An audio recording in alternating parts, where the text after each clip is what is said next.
Hello friends, welcome into the Cowboys Report. I am your host, Tom Downey. Let's dive right into the latest around Zeke Elliott. Namely, is the NFL going to investigate him? Well, 4 stars on this one, which, duh, right? Like, this is noteworthy, but it shouldn't come as a surprise. Yahoo Sports says that the NFL is likely to investigate Zeke's Vegas incident, which again, that shouldn't be a surprise to anyone.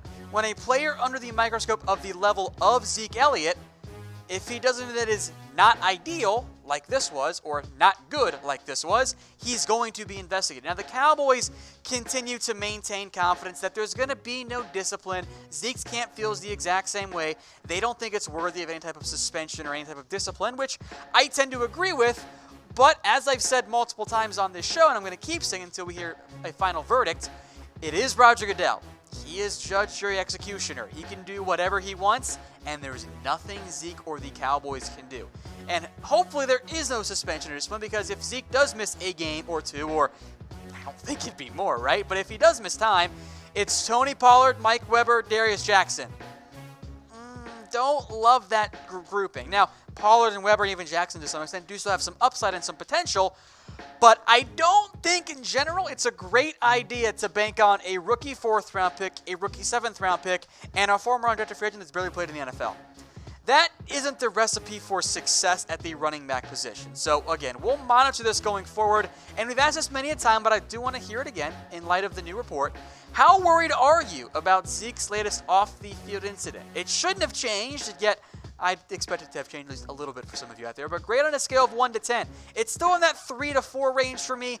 I'm not really that concerned about it, but it's always going to be in the back of my mind of, oh man, what if something happens? What if Goodell gets power hungry? What if Zeke does something else that's minor in the next couple of weeks or months or whatever? And they could do it all together and say, yeah, here's a 2-game suspension, Zeke. And it is just something to monitor, but let me know what you guys think in the comment section. As we've often done the past few weeks, let's talk contracts. Are the Dak Prescott talks the furthest along?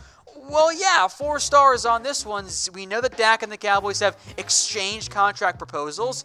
That's not the case for Cooper. There's been some light discussion, I think more of a check-in really with Jalen Smith and Zeke Elliott, but Dak still is the furthest along. And in terms of getting it done first, I think Dak makes the most sense on that front. Now, if this deal isn't done before the season, I frankly will be very, very surprised, if not outright stunned. And for the Cowboys, you want to get this deal done before Carson Wentz and Jared Goff get paid.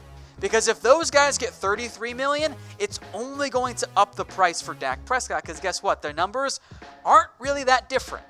Really not. Now, there are multiple players due for an extension here. Dak Prescott, of course, Amari Cooper. Byron Jones might be the franchise tag candidate if the Cowboys do re-sign Dak and Cooper.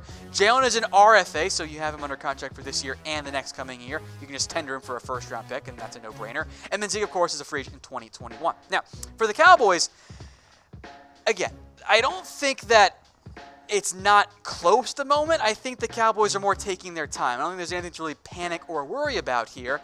But I do kind of want to get this deal done sooner than later. So who should Dallas re-sign first? Type D for Dak, Z for Zeke, and A for Amari. With the way the contracts are set up, you want to get Dak's deal done first, I think. Because if you wait till after Jared Goff, after Carson Wentz, you're probably going to pay Dak the most out of those 3 guys. With the way the quarterback contracts work, and really any contract works in the NFL, I expect the guy who was signed last to get paid the most. So for the Cowboys, get Dak done now for whatever, $30 million. We know that's about the price range there. I would rather have a little more urgency, but the Cowboys don't seem to be pushing quite yet at that point. More counter talk. Let's just nip this one in the bud now. 20% of the cap for Dak Prescott. This is fake news. This makes 0 sense, and I am sure it's going to be started by a rumor by somebody out there in the coming days. Now, this comes from Albert Breer as well, who had the same article about the Dak and the Cowboys contract talks. He said it would come in somewhere between 15 and 20% of the cap. So, number one, that's a massive range. We're talking a nearly $10 million per year difference. I can say it's going to come in that number. That's kind of a no-brainer. 20% of the cap is over $37.6 million. That is significantly higher than Russell Wilson. I don't think that's going to get that amount of money. Now, 15% becomes 28. I think in all likelihood it's probably more of the 15 to 17% range. But again, it's going to be expensive for Dak Prescott. It's going to come in above 28, and I think below the 34, 33 number. If it's more than that, I'll be kind of surprised, and I'll say, you know what? Dak Prescott really took it to the Cowboys in these negotiations. So if anyone started trying to say that Dak wants 20% of the cap or wants $37+ million per year, that's not right. That's not accurate at all. It doesn't make any sense for any of the parties involved, not even as an opening negotiating figure.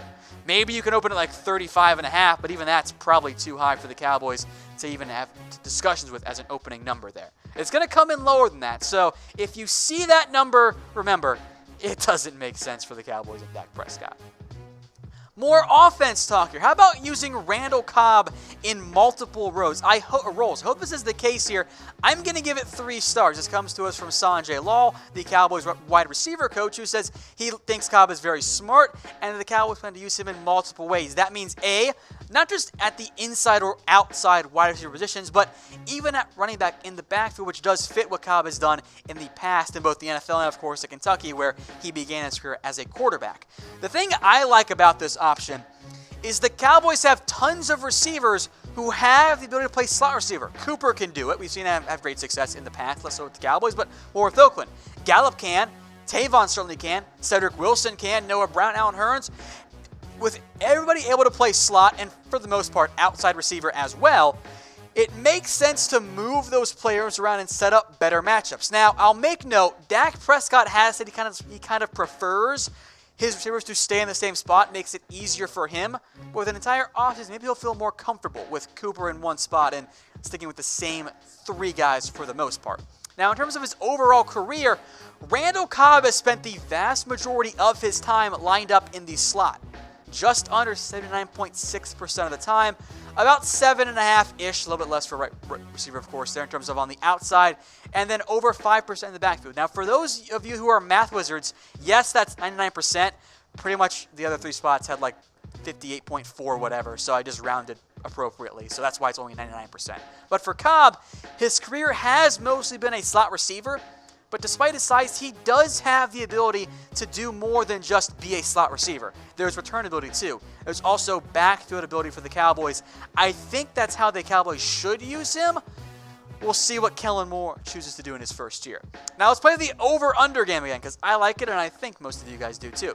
Over or under 600 receiving yards for Cobb in 2019. Now remember, that's about what Cole Beasley has averaged in the past 3 years for the Dallas Cowboys. So let me know, over or under?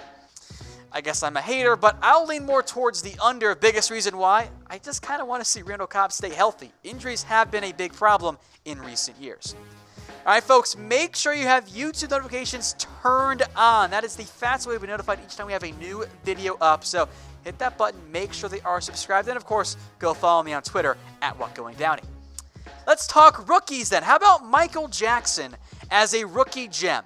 I'll give this one 2 stars. Bleacher Report came out with their lists of best rookie gem for each NFL team. And I'll make note, it only included day 3 players, so cross off Tristan Hill, crossed off McGovern. Those guys don't make sense. And of the available options, I do think Jackson is one of the best, if not the outright best there. Productive player, ideal NFL size for what Chris Richard wants to do. And let's not forget, looking ahead down the road, the Cowboys are undoubtedly going to lose cornerbacks. Byron Jones in the last year of his deal, same with Anthony Brown. Jordan Lewis and Awuzie have 2 years left on their deals. Now, Bleacher Report says that Jackson could push Cheeto to be the starting number 2 cornerback. I think that's a little bit unrealistic. In most cases, you don't see 5th-round picks push a former second-pick who I thought played at least adequately last year for a starting role. I think Jackson might be more of a down-the-road gem. That's why I only give it 2 stars. Plus, frankly, looking for a day 3 impact guy, Tony Pollard probably makes a little bit more sense. Now, of course, he was drafted higher than Michael Jackson, although I did have Michael graded out higher overall than Pollard. But Pollard will get snaps in the passing game, in the running game, and of course on return. So in terms of a statistical box score production, I kind of think Pollard's going to make a bigger impact in year 1 than Michael Jackson. But who was your favorite day 3 pick by the Cowboys? You saw all 5 names, plus, of course, Jackson on that list just a second ago. Let me know in the comment section. For me, it was Michael Jackson. I know he might not make the biggest impact this year, but I think he fits what the Cowboys needed and what Chris Richard wants to do, and I liked him coming out of Miami, of course. Let's move to some other rookies, this time the undrafted varieties. Jon'Vea Johnson impressing. I'll give this one 3 stars. Yes, he certainly has. There is a big but here, and that but, it's OTAs, guys. Let's pump the brakes here just a little bit and not start asking if Jon'Vea Johnson's going to make the roster. That's a steep expectation for any undrafted player. Now, I know Law likes him, and he definitely has the speed that most of these Cowboys receivers don't have, a sub 4.4 guy. But again, it is only OTAs. And Johnson definitely fits the mold of that low volume, high impact deep threat. I think that's what the Cowboys want him to be. But the biggest issue for Johnson is not his talent or anything like that. This is a deep wide receiver core. Let's say you carry 6, a pretty common number. That's Cooper, Gallup, Cobb as locks. Tavon Austin, a bubble player. Cedric Wilson, a bubble player. The Cowboys love Noah Brown, another bubble player. Alan Hearns, well, they picked up his option, but he is in the bubble. That's already 7 guys. Then you've got other players fighting for, maybe it's a practice squad spot. Maybe it's a roster spot in Jon'Vea Johnson, in Jalen Guyton, also a speedy UDFA. Lance Lenore, Devin Smith, Reggie Davis, who I don't think is all that good. The depth is there for the Cowboys, so if everyone's healthy, I have a tough time seeing Johnson making that roster unless the Cowboys go really, really deep at receiver. What I think could happen, what maybe makes the most sense, is for the Cowboys to stash Johnson on the practice squad for a year, and then next year, when there's a bunch of free agents, maybe he has a better shot at making that roster. All right, folks, go follow me on Twitter at WhatGoingDowney. Feel free to tweet me any Cowboys questions you have, and stay tuned all week long, all offseason long, all preseason long. We'll have more Cowboys coverage here for you on the Cowboys Report. Hey, Cowboys fans, thanks for watching the Cowboys Report. If you haven't already, click right here to subscribe to our channel for all the best Cowboys coverage on the internet. That's news, rumors, highlights, mailbags, film studies, and a whole lot more. And I'm making your lives a little bit easier as well with the next Cowboys Report video right here.